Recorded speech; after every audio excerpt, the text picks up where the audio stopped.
মাজিদ। ও আল্লাহ, গুনাহগারগুলো কই? গুনাহগারগুলো আমার পেটের মধ্যে দাও।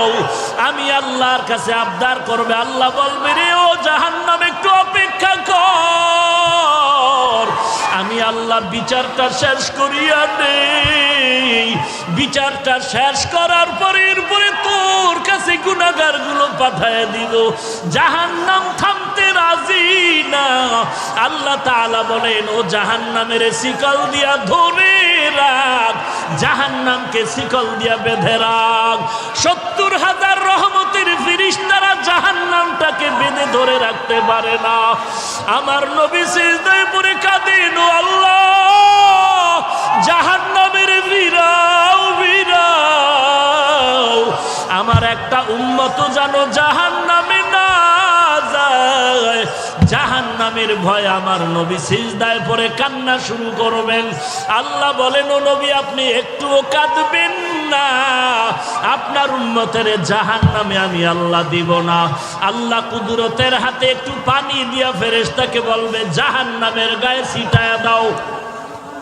আল্লাহর দেওয়া কুদরতের হাতের পানি জাহান্নামের গায়ে ছিটায় দেওয়া মাত্র জাহান্নাম পেছন দিকে দৌড়াবে। ফেরেশতারা বলবেন, ওরে মালিক, শিকল দিয়া যেই জাহান্নামের ধরে রাখতে পারি না, একটু সামান্য পানি দেওয়া মাত্র জাহান্নাম পেছনে চলে গেল।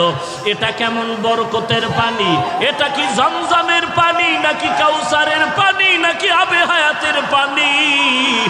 আল্লাহ বলবেন, এটা তো কাউসারের পানিও না, জমজমের পানিও না, এই পানি হলো আমার গুনাহগার বান্দার চোখের পানি। আমার গুনাহগার বান্দা নবীর উম্মতেরা ঘুমায় নাই, গুনার ভয়ে জাহান্নামের ভয়ে চোখের পানি ছেড়ে কান্না করে। এরে আল্লাহর বান্দা, এরে যুবক, একটু আমলনামার দিকে চোখ দুটো বন্ধ করে তাকায় দেখো।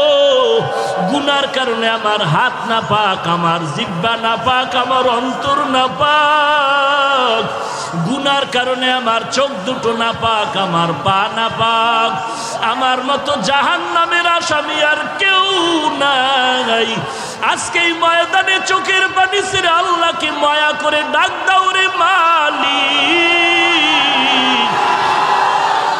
আমি জাহান্নামের আগুনে জ্বলতে পারবো না। কেউ যদি একটা বেত দিয়া বাড়ি দেয় সহ্য করতে পারি না রে আল্লাহ। গুনাহ নিয়ে কবরে গেলে কবরের মাটির চাপ কেমনে সহ্য করবো রে মালিক। গুনার কারণে আমার দিলটা পাথর হয়ে গেল, চোখে পানি নাই। গুনার কারণে দিলটা পাথর, চোখে পানিও নাই।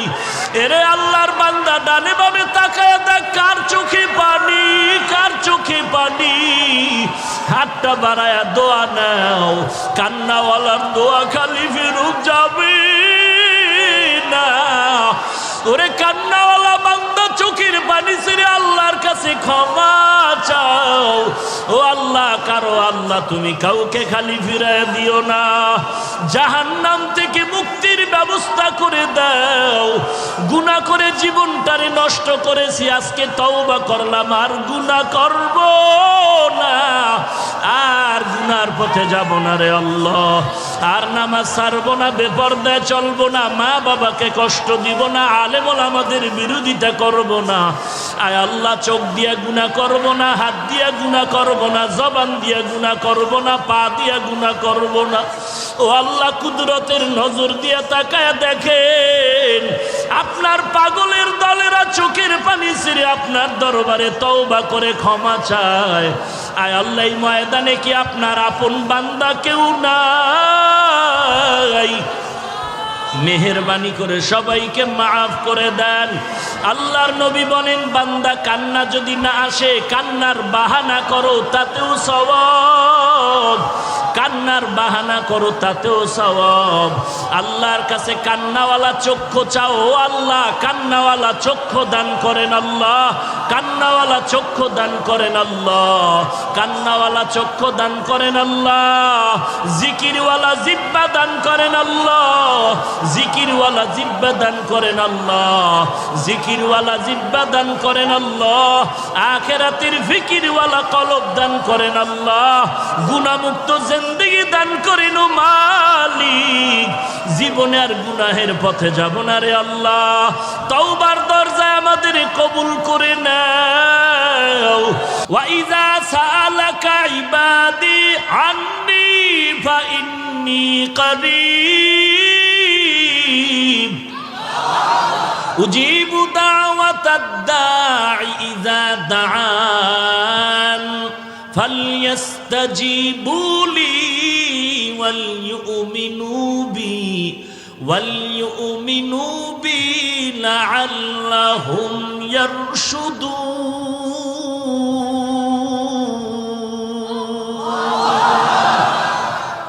আল্লাহ তাআলা বলেন, বান্দা তুই আমার কাছে চাইতে দেরি পাইতে দেরি না। দুনিয়াওয়ালারাও দিবে দিবে বলে আশা দেয়, কিন্তু দরজা সব সময় খুলে না, মাঝে মাঝে খুলে মাঝে মাঝে বন্ধ, রাতের বেলা বন্ধ, দিনের বেলা খুলে, খুললেও দেয় না, স্যার এখন ঘুমায়। কিন্তু আমি মাওলা তোর কেমন আপন বন্ধু আর মালিক। সাগরে বয়া ডাক দিবি আমি আল্লাহ হাজির, রাতের বেলা ডাকবি আমি আল্লাহ হাজির, দিনের বেলা ডাকবি হাজির, ঘরে ডাকবি হাজির, বাইরে ডাকবি হাজির, খোলা আসমানে ডাক দিবে আমি আল্লাহ হাজির, বিমানে বয়া ডাক দিবে আমি আল্লাহ হাজির। আমি আল্লাহরে পাওয়ার জন্য আমেরিকা যাওয়া লাগবে না, রাশিয়া যাওয়া লাগবে না। আমি আল্লাহরে যারা তালাশ করো, কই খুঁজো কই খুঁজো, জায়গা মতো তালাশ কর, পেয়ে যাবি। বান্দা তুই আমারে তালাশ কই করো, আমি আল্লাহ তোর কাছেই তো আছি। ওয়া নাহনু আকরাবু ইলাইহি মিন হাবলিল ওয়ারিদ, তোর সার রোগের নিকটে আল্লাহ উপস্থিত আছে। তুই কই তালাশ করো আল্লাহকে, আমার আল্লাহ তো তোর ভিতরেই বিরাজমান। আল্লাহ তাআলা ঠিকানা দিয়া বলেন, ওয়াফি আনফুসিকুম আফালা তুবসিরুন।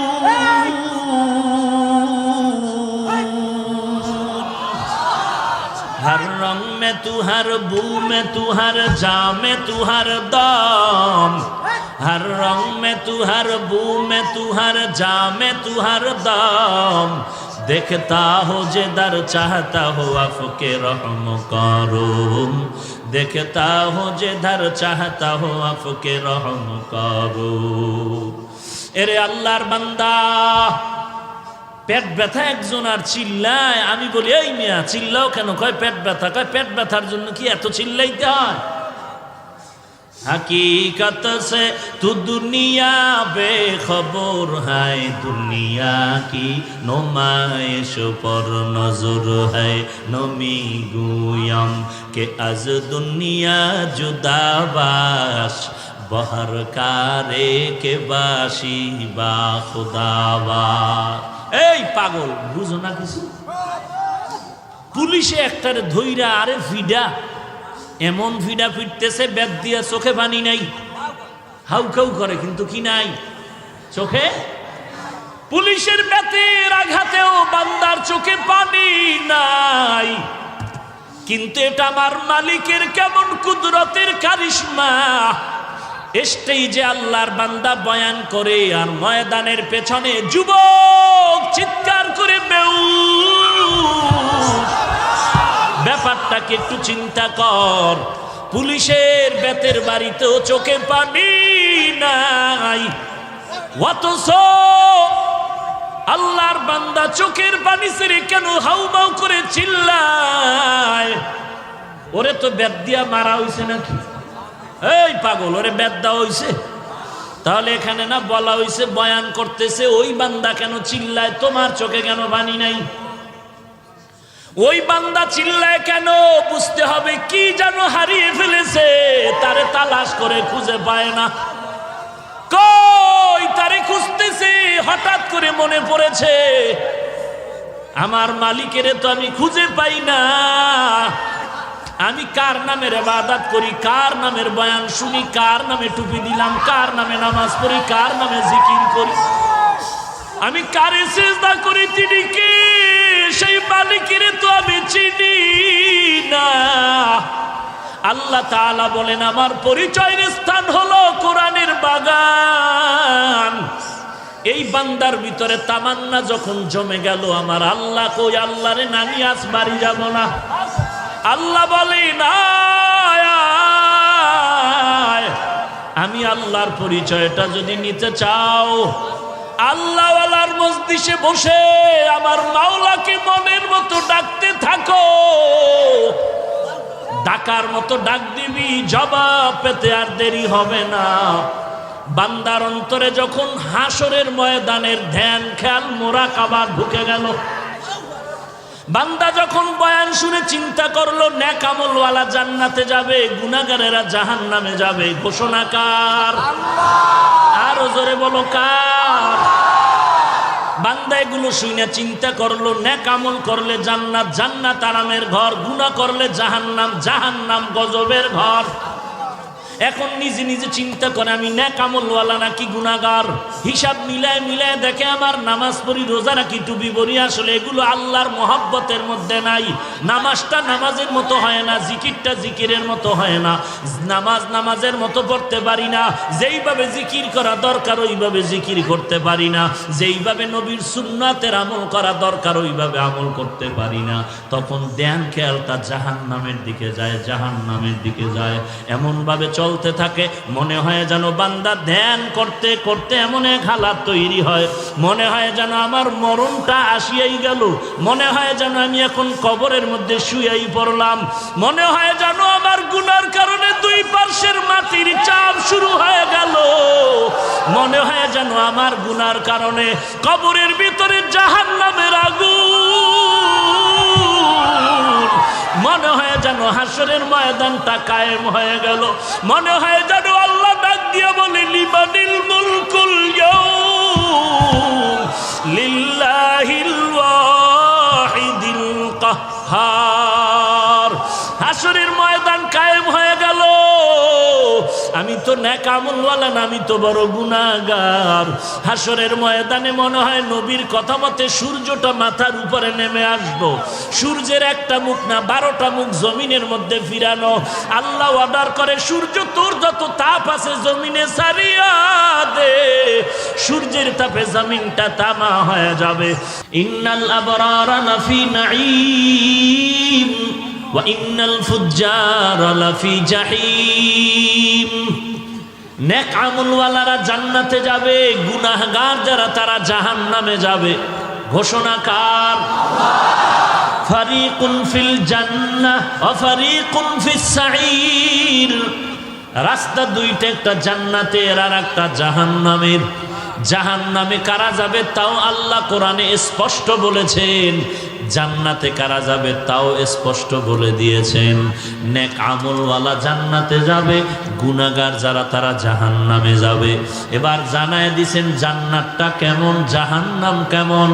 মা তাশতাহি আনফুসুকুম, জান্নাত এমন আরামের ঘর, মনে মনে পরিকল্পনা করবা, চাওয়ার আগেই সামনে হাজির হয়ে যাবে।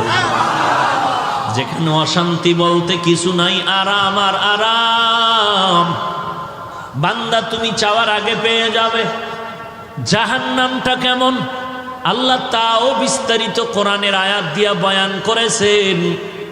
ইন্না জাহান্নামা কানাত মিরসাদা লিত্তাগিনা মাআবা লাবিসিনা ফিহা আহকাবা ওয়াইলুল লিকুল্লি হুমাযাতিল লুমাযা আল্লাযী জামাআ মালান ওয়া আদ্দাদা ইয়াহসাবু আন্না মালাহু আখলাদা। আল্লাহ জাহান্নাম কেমন তারও বিবরণ দিয়েছেন। আজকে বাড়িতে গিয়া কাগজ আর কলম নিয়ে আয়নার সামনে দাঁড়ায় হিসাব মিলারে, যুবক তুই জান্নাতের পথে আছো নাকি জাহান্নামের পথে আছো? আয়নার সামনে দাঁড়ায় দেখ মাথার চুলগুলো নবীর তরিকায় আছে কি নাই। যদি দেখো নবীর তরিকায় নাই, কলম দিয়া লেখ চুলের ক্ষেত্রে তুই গুনাহের পথে আসো। আঙ্গুলের নখের দিয়ে তাকায় দেখ মদিনার তরিকায় নখগুলো কাটা আছে কিনা। যদি দেখো নখগুলো নবীর তরিকায় নাই, কলম দিয়া কাগজে পয়েন্ট লেখো, তুমি নখের ক্ষেত্রে গুনাহের পথে আছো। তোমার দাড়ির ক্ষেত্রে তাকাও, নবীর তরিকায় তোমার দাড়ি নাকি ব্রাশ মার্কা দাড়ি? যদি দেখো নবীর তরিকায় লম্বা নাই, তুমি কাগজ দিয়া কলম দিয়া লেখো, তুমি দাড়ির ক্ষেত্রে গুনাহের পথে আছো, গুনাহগারের জন্য জাহান্নাম। এবার দেখো তোমার পোশাক, এরপরে দেখো তোমার ভিতরের হালাত। নামাজ পড়ি, আমার ভিতর অহংকার আছে কিনা, এই ভাব আসে কিনা যে আমার মতো ভালো আর কেউ নাই। যদি এমন থাকে কলম দিয়া কাগজে লেখো, তুমি অহংকারীর কবিরা গুনায় জাহান্নামের পথে আছো। তোমার আমার অন্তরে এমন ভাব আসে কিনা যে আমি ভালো সবাই খারাপ, কেউ ভালো না, কেউ ভালো না, আমার থেকে কেউ ভালো না। কলম দিয়া কাগজে লেখো, তুমি অন্যকে হিংসা করার কবিরা গুনায় আছো লিপ্ত। যদি তুমি ম্যাডামের পার্শ্বে বসে কারো কারো নাম নিয়ে গিবত শেকায়াত করো, হাফিজ ভালো না, চরমনাই ভালো না, তাবলিগ ভালো না, দেওবন্দি ভালো না, এইভাবে গিবত শেকায়াত যদি করো, তুমি আমল নামায় লিখো, কাগজে লেখো, তুমি গুনাহের পথে আসো। তওবা না করা পর্যন্ত জান্নাতের আশা করাটা যাবে না। আই বেরাদার দূরি বাসা জিয়ারে বদ বদ তর বুয়াদাজ মারে বদ তন হাতরা বর যা জনাত ইয়ারে বদ বর জানে ইমানত জনাত ইয়ারে বদ আরদ তোরা সোয়ে জাহিম ইয়ারে নেকু গিরে তায়া বিনাইম। লাইলাতুল বারাত সামনে, 14 তারিখের রাত, নিসফে মিন শাবান। কুমু লাইলাহা ওয়া সুমু ইয়াওমাহা। আল্লাহর নবী বলেন লাইলাতুল বারাত শাবানের মধ্যরাত, তোমরা ইবাদতে কাটাও, পরের দিনে রোজা রাখো। এখন একদল লাইলাতুল বারাত পালন করতে গিয়া ইবাদতের 12টা বাজায়া হালুয়া রুটি নিয়ে ব্যস্ত হয়ে যায়। এরা বেশি বাড়াবাড়ি করে। আর এক দল আছে বাড়াবাড়িতে নাই, সারিয়া দিছে, বলে লাইলাতুল বারাত বলতে সবে বারাত কিচ্ছু নাই, বেদাত বেদাত বেদাত। দোনো দল সীমা লঙ্ঘনকারী। এরা বাড়াইতে গিয়া সীমা লঙ্ঘন, এরা কমাইতে গিয়া সীমা লঙ্ঘন করেছে। যারা আল্লাহর ইবাদত করে রাতটা কাটাবে, দিনের বেলা রোজা রাখবে, এতেদালের উপরে। অতএব আল্লাহর নবীর হাদিস কেউ যদি বলতে চায় হাফিজ ভাই তোমার হাদিসটা দুর্বল, জয়ীফ, আমি আপনাদেরকে বলবো যারা মোটামুটি বুঝেন হাদিস সম্পর্কে তারা জ্ঞান দিয়া জবাব দিবেন।